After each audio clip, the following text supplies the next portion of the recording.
Yes, I'm feeling all bubbly today, which is quite nice. Oh, shocking weather today, wasn't it?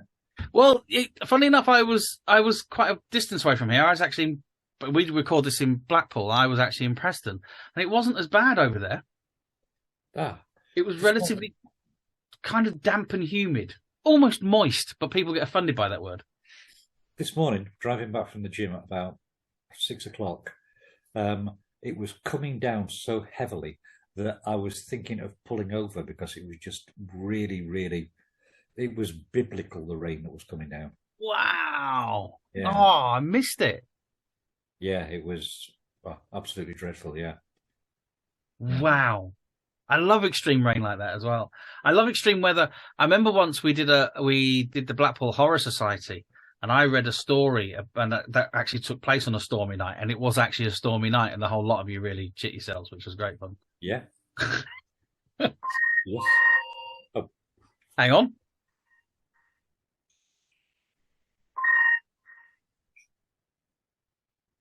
There we go. Sorted. Well, look at that. Yeah. Gesture-controlled telephones. Look at that. Love it. Yes. Right. So, anyway, as you say, been a great week. Great reading. Yes. Stuff going on. And yeah, just learning loads of stuff. So I'm going to do, well, actually, I think I should do, you should ask me the question. He said, we're forgetting what we're supposed to be doing here.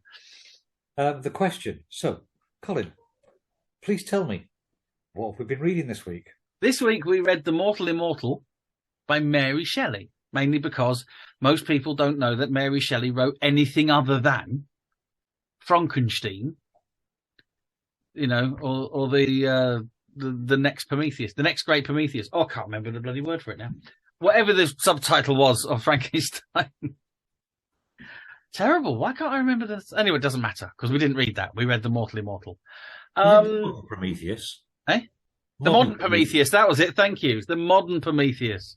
I just got, honestly, the word Prometheus, after I watched the film by Ridley Scott, turned me off the word Prometheus forever.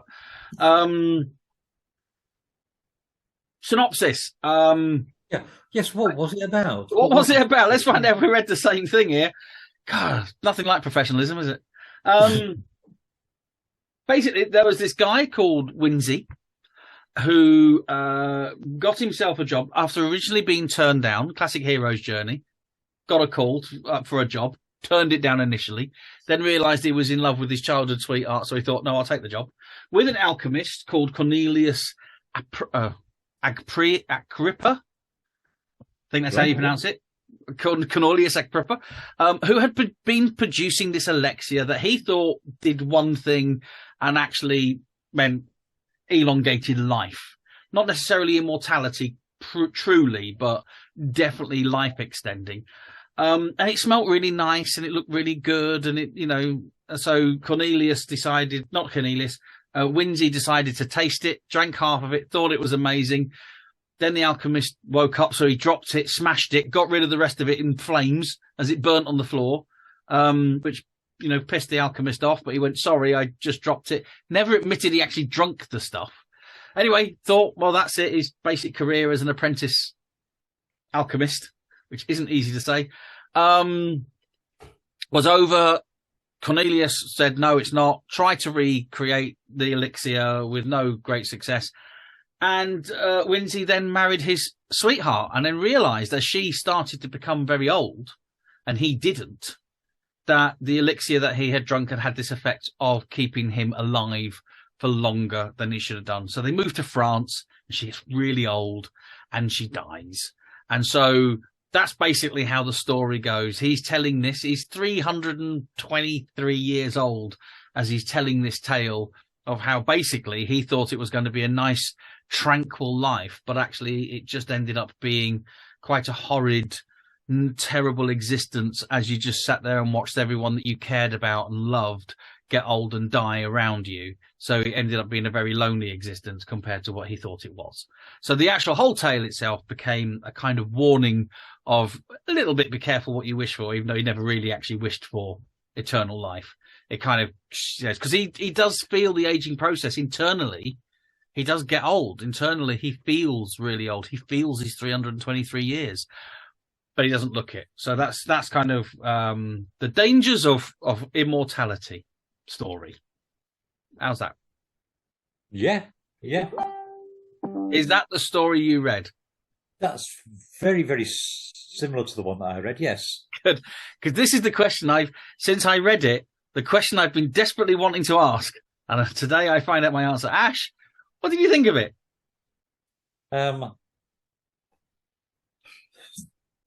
What a sack of turgid dog shit. What a load of fucking crusty bollocks. The reason why we only know about Frankenstein is because her other stuff is clearly shite. I mean, Frankenstein's not that fucking good apart from the idea. The writing in it is atrocious. This is evidence that her entire writing, it was just fucking garbage. It took me 5 attempts to actually get through it. And at first I'm thinking, oh, it's got a little bit of echoes of Interview with the Vampire in there and somebody who's sort of like immortal and they're struggling with immortality and they've got all these problems. But in Interview with the Vampire, it was written concisely, effectively, and you felt something for the characters. In this, you just thought, don't give a fuck. Yeah, there was nothing about it that was entertaining or scary or interesting. That's what I thought you'd say. Yes. There was something about it that made me think, Ash is going to fucking hate this. I mean, really hate this. One of the reasons I thought that is because I didn't really like it myself. I'm going to agree with some of what you were saying there. I'm not even going to agree with the fact, I know you didn't say that. You said that about Frankenstein is a very good idea, and it is, and the love of Frankenstein is more from the adaptations of Frankenstein than it is from Mary Shelley's book. Though I will always say Mary Shelley holds this place. I mean, the night that she was at, to say that she was so young when she came up with that idea and was knobbing her cousin or whatever they did back then, right? It was all about that kind of thing. I think Lord Byron even dated his own granddaughter at some point. I don't know, something like that. He was a fuckboy. Anyway, it was just, so that's where I find her very, very interesting, and I think she's very, very important, and there is a very, very good reason why we laud her up. But it's not for her writing, I don't think. But I have actually read the original 2 volumes of Frankenstein. I say the original, it wasn't the original one, but there were 3 distinct publications of it. The first one was in 2 volumes, and you can see it in the more modern versions of it, where you can see where there's this split. But the first thing that they cut out of it was all the moralizing bullshit that just went through it. The book was so padded with whether we should or shouldn't play God and all that kind of stuff. And I found this the same thing. It was so padded. Yes, it was a cutesy story. It wasn't even that original a story. It was almost like a rewriting of if you go back, I think sort of 1700s as a story. I'm pretty certain I can find it, actually. I'll find it in a minute. Which is the whole accidental immortality jive. It's one of the tropes. Like you say, you mentioned it with Interview with the Vampire, which is a beautifully played way of doing the accidental immortal idea. But this was just, honestly, there were moments where I was listening to it and seriously, 15 minutes went by and I just sat there and thought, hang on, I haven't got a clue any of the words that have just been said. They've just gone over me. They haven't gone into me in any shape or form. I sat down to read it and I found the same thing happening. I looked at every single word and I heard every single word in my head, because that's the only way I can read with dyslexia. But I get to the end of a couple of paragraphs and go, I have no idea what I've just read. My brain just refused to hold it in there. It was, it was just, I can't really describe. I genuinely don't have the words to describe it. Mary Shelley's got about 400 words to describe how crap it is. Yeah. It was, I think part of it was that there was an awful lot of negation in description. So it was, what was the example that I'd got in my head? When people say, well, I can't unsee something. Yes. It was like that, but taken to the next level. It was like, I can't not be able to unsee what wasn't there. Yeah. Just, rewind it. What are you on about, Mary Shelley? Please, yeah. And I mean, you can forgive some florid overwriting for some things, can't you? You can sort of think, yeah. I do it more than you do. I forgive, purple prose and, over, fancy, flopsy writing, because I really enjoy playing with the language and the way it rolls off the tongue and that kind of, I like that kind of thing. But if you're going to have that, you need to have it to be presenting something that's worthy of that purple prose. And this idea of, accidentally drank something, made me live for a long time, I'm thinking of popping my clogs now. It's not a big enough idea for so much purple prose. Yeah, I also think part of the other problem is it's a comedy. And she can't write comedy, and I think it really is a big problem, because a lot of what's being said is whimsical. I mean, even his name is Whimsy. Yeah, right. And it's all you can hear it in the writing, in the flowery writing. It's almost like someone going. Actually, Alan Bennett. I love Alan Bennett. I think Alan Bennett is an absolute genius, and he does flopsy kind of writing, in that everything is very mundane and ordinary. And I just went to the shops to buy a pint of milk, and when I came home, the entire Roman army just happened to have taken over my house. Well, these things happen, I suppose, down Greenall Street. That's Alan Bennett. That's what this was trying to do. It felt to me that that's what it was trying to do. But you with that kind of overly written stuff, it doesn't work. It doesn't come across. It's like, I don't know if you've ever seen a play called Melancholy Madness. No. I can't remember who wrote it. Dreary thing, as you'd expect from a title like that. It was like that. It was supposed to be a comedy, but it was trying to, when something's too on the nose. Yeah. And that's why I think with this one is it's trying to be so, isn't life? I've lived 323 years. You don't realise how good you've got it when you're only living 70 years. It's got that kind of, what's the word I'm looking for? I think it's trying to be too offhand. It's trying to be too not important. And by doing that, it makes it totally unimportant. I think one of the things that I don't like about not liking the story is that it makes me feel as though I'm being sexist. And I think it's not that I'm sexist. I just think she's a bit of a shit writer. And she's a shit example for people to keep holding up, saying, oh, look at this, we've got this great female writer. I mean, if you look at Jane Austen knows how to tell a story and knows how to land a gag. Yes. Like, read some of her stuff. The opening line of Pride and Prejudice, you just think, yeah, all right, this is spot on. You've understood the society perfectly. Let's read some more. And then you read Northanger Abbey, and she's got sort of like a main character who's just obsessed with stupid romantic fiction, and it's a tale that tells itself. It's just so well put together. And to be fair, we've had a lot of very good female writers. Edith Wharton, absolutely brilliant. Fantastic stuff. And when we read that werewolf, what an amazing tale. And the open door. Again, please excuse me because I'm rubbish at remembering names. Brilliant time. Absolutely stunning writing. That is, absolutely amazing stuff. Yeah. And I do like Frankenstein. I do get it, but I do sometimes wonder how much of it is because it's in the public conscious. I think, to go back to your point from before, it's because of all the adaptations. It's because we see it on the screen. If nobody had ever made a film of Frankenstein, that story would have died in the 1900s. Nobody would be asked about reading it anymore, because it's unreadable. Yeah, I think. I think, to be perfectly honest with you, I actually think it's a not very well read story. I think from all the adaptations, even when we get the more sort of faithful adaptations, it's only people that are genuinely interested in literary history, I think, that have actually read it. I think there's a lot of people misquote it as well. as being the first science fiction novel.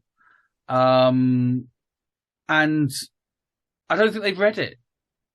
Yeah. I really don't think they've read it, because as soon as you mention galvanizing at them, they have no idea what you're talking about. The whole bloody thing's about galvanizing. He doesn't stitch a body together.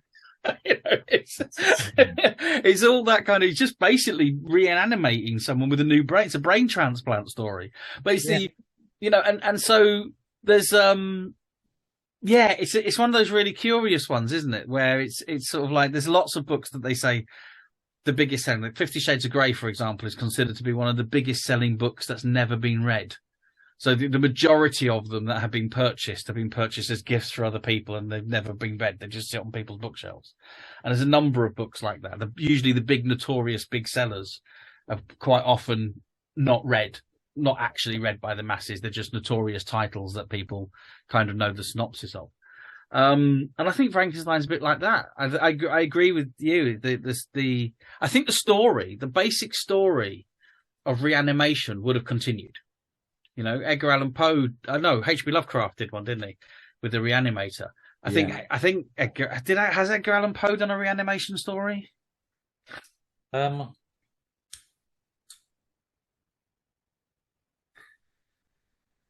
can't recall one off the top of my head. I don't want to say an outright no, because there's something lurking at the back of my mind that maybe he has done something. I think it's. Oh, he did. He did the one. I don't suppose it's technically a reanimation, but it's the one where they hypnotize a man who's dying, and they keep him in the hypnotic state after death, so they can still talk to him after he's died. Oh right, okay. Which one's that one?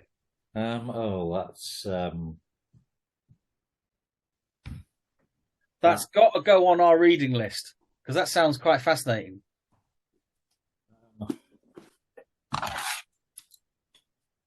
Bear with me a second. Yeah, you use that kind of technology. Let me have a quick gander at this a second. No, is it that one? No, probably not that one. No. Well, could it be that one then? Let's see.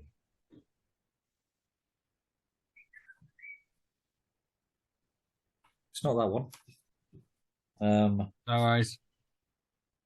Anyway, I shall fill you in with this piece of thing, because we are, to be perfectly honest with you, like you said, you feel bad because you know there is the kind of sexist side of things when you talk about female writers. And it's not true.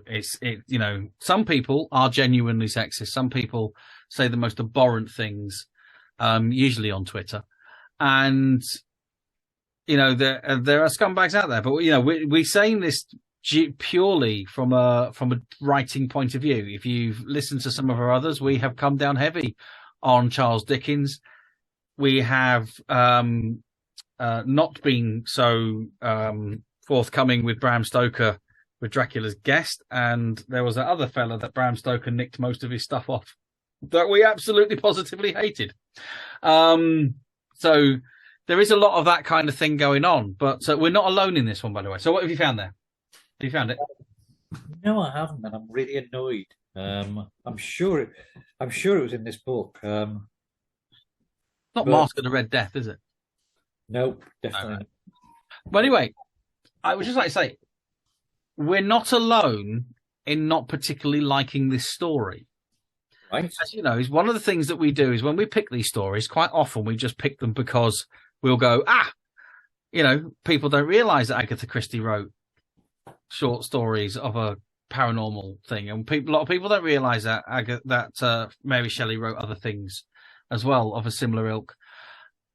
So we just pick them out of lists randomly without doing any research until we've actually endured the fucking thing, to be able to actually then look back and go, actually, you know what? Critics didn't like it either when it came out. It was originally published in America before it came out over here, and it was published in a pulp science fiction magazine called I can't remember what it's called. Something Keeper. Keepsake. Right? The Keepsake in 1834. So now we're not opposed I'm definitely not opposed to pulp magazines. In fact, actually, a lot of the stuff we've read have already been published in pulp magazines. Yeah. And they used to be the way that most writers would actually live. It's not anymore. People pay peanuts for stories nowadays, but we write anyway because we are writers, and it's nothing, it's, the only way you make money is you get a nice phone call from Mr. Spielberg or Netflix.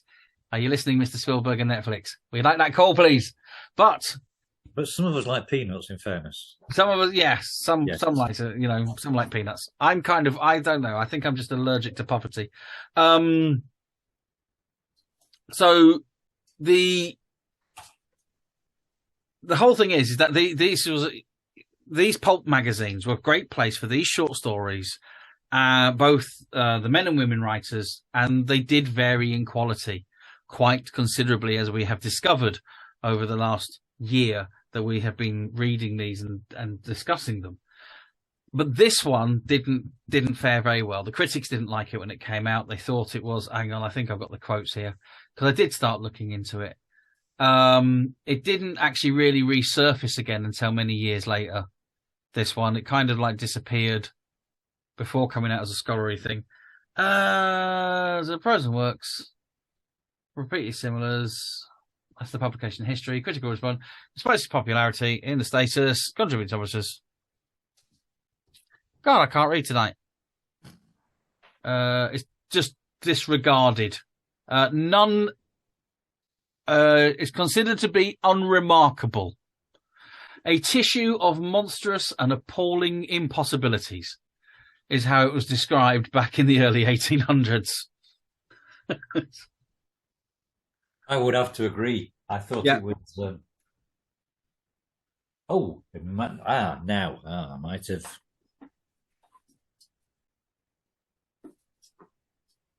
I've got the title of the Edgar Allan Poe story. Okay. I'm just wondering, was it one that was in this book?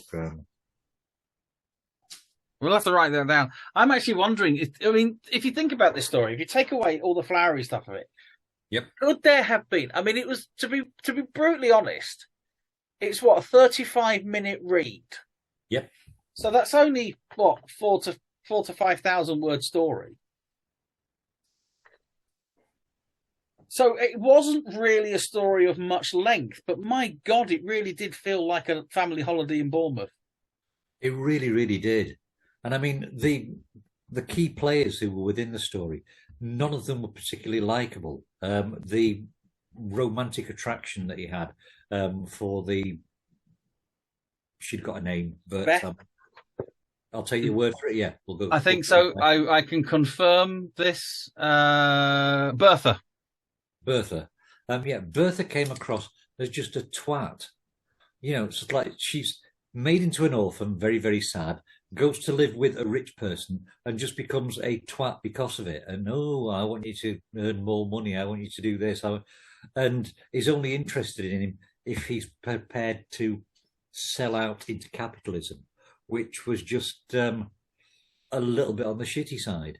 And then when she gets older and loses her looks, you can tell that he's got no real affection for her anyway, because it's just, I'll stay with her even though she's turned into a munter and she's all wrinkly and now she's dead. And it was just a story about unlikable people having unlikable things happen to them. Yeah. Yeah. And without the skill to actually make it funny. Yeah. Because I'm going to promote one of your works. Oh, go on. Yeah. Right. Oh, before you do, I was just going to say, I thought of it a little bit like if you look at Roald Dahl's Twits, where they're absolutely fucking awful people, but you read it because it's funny what happens to them. Yes. And Roald Dahl makes it entertaining. And this didn't do that. It was unlikable people, unlikable situation with unlikable writing. Yeah, because it didn't have the skill to pull off the idea of making it amusing around it. Conversations with Dead Serial Killers does exactly the same thing. You write two incredibly unlikable characters that you really just want them. All you want them to do is have their comeuppance all the way through. But the way that you twist it around, it's not even like you have they're the antagonist, and you have a likable protagonist that comes in, or antagonist that comes in to balance it up, because even the ghost, she's on her own agenda and is pretty nasty. And then you just have the other characters of the police being inept. So you are following on, but the rest of the stuff around it, this is where the classic conversation between character and plot comes in. And I always say, I usually go for character, that you can get away with a bad plot if you've got good characters. Yeah. Yeah. So the characters are formed in such a way that even though you dislike them, they fit nicely, that you are then following them nicely within the plot, and everything becomes entertaining. So the nasty characters, but the well-defined characters. They're not very likable characters, but they are very interesting characters to believe. The twits, the same. The characters themselves are not very likable, like Bottom. Yeah. You know, Eddie and, what was his name? Rick. Richie and Eddie, yeah? In Bottom.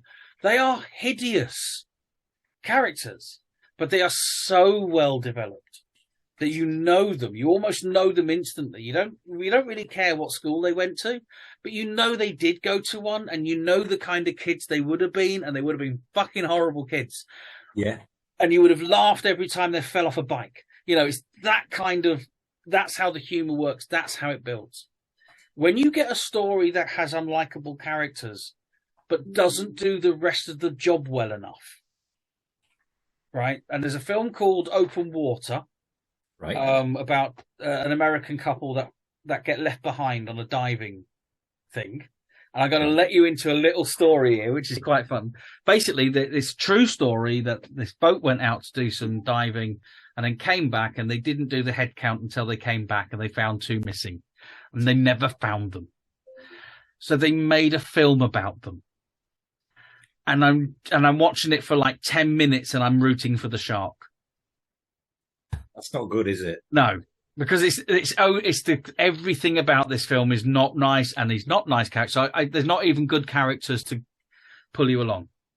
The interesting thing is, we both know a woman called Elaine. Yep.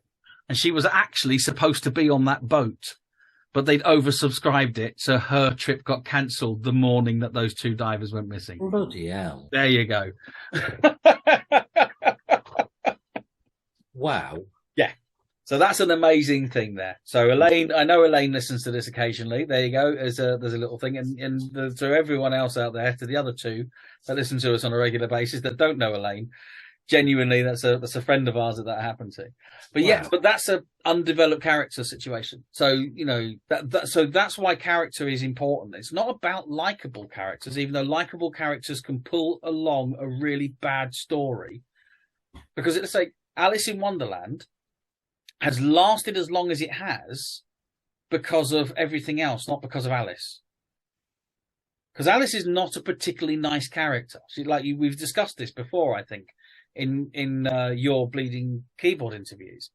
Yeah, she's actually quite flat in the way that she does. You know, she bounds between each scene, but she's the kind of character that knits the other characters together. She gives all the other characters a purpose within each scene. Yeah. So it's the fundamental whole that has carried that one along. And even Mary Shelley's Frankenstein, to the point where this is where it all gets mixed up. The idea of the creature and the scientist, those 2 characters are what's taken it into the adaptations. And even though those adaptations have changed those particular 2 characters, it is the creation of those 2 characters, the creature and the scientist, that pulls the story through every single time.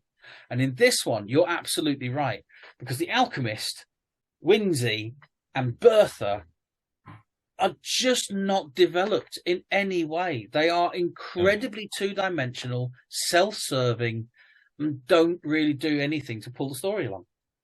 No, with what you were saying about how Alice is a central character but doesn't do anything, this is pretty much what we had with Buffy the Vampire Slayer as well. Yeah. It was called Buffy, but Buffy was possibly the least interesting character on there. Yeah. I mean, it could be that there's an episode where Buffy's in a relationship with Angel, but it's her relationship with Angel that's the interesting thing, not Buffy. Then you'd sort of like get Faith coming in, and she sort of like eclipsed Buffy because she was so much more exciting. You'd be watching episodes to find out what's happening with Willow, what's happening with Xander, what's happening with Mr. Giles. All of these other things were far more important. There wasn't an episode where you thought, oh, I wonder what's happening with Buffy this week. One episode I can think of that was pure, all about Buffy, but made Buffy an interesting character, and that's the one where her mum dies, the body. Yes, that was very. But again, yeah, it's sort of like about bereavement and the mother. It's about bereavement. It's about, but that's the only thing that made her a character. Because otherwise, she was teenage prophecy monster killer, yeah, and she didn't really change from teenage prophecy monster killer. Where Willow's arc is amazing. You know, she starts as kind of like, I didn't know they were having a sale. I can't, pennies, that was it. Yeah. I didn't know pennies were having a sale. So she's like this really drab, nerdy girl that becomes this very intelligent researcher that then becomes, that then discovers that she's actually a lesbian and gets into a lesbian affair, that then becomes an incredibly powerful witch and then almost destroys the entire universe, but then comes back to help save the universe. What a story arc. Yeah. Whereas Buffy from episode 1, she's the person that kills vampires. And do you know what she's in the last episode? She's the person that kills vampires, yeah. So she's a teenage creature killer, and then at the end of it, she's a resurrected teenage creature killer. I mean, even for tiny characters who shouldn't even be in our memory, you've got ones like Armin Shimmerman, who played Principal Schneider. Yeah. And there was just one scene where he's got Rupert Giles behind him, and he's staring out at a group of students. And he hates the students, even though he's a principal, which makes you think this is kind of a witty thing that's going on. Yeah. And he says, I hate them. I know that they're up to something. I can smell it. It's like a sixth sense. And Giles just goes, actually, that would be one of the 5. And quality writing and quality characters, And characters. And that's the thing is, in this particular story, if the characters were better defined, if the characters, even if they could still be horrible, but if they were better defined, if they had better motivations behind them, I think all that flowery language would have fallen a little bit more on the side of, oh, it's of its time, or it kind of made it a bit more whimsical. But because those characters were so, it's like, I didn't even hate them. They were just so, like, I mean, it was like reading the Beano, but without the jokes. Yeah. You know what I mean?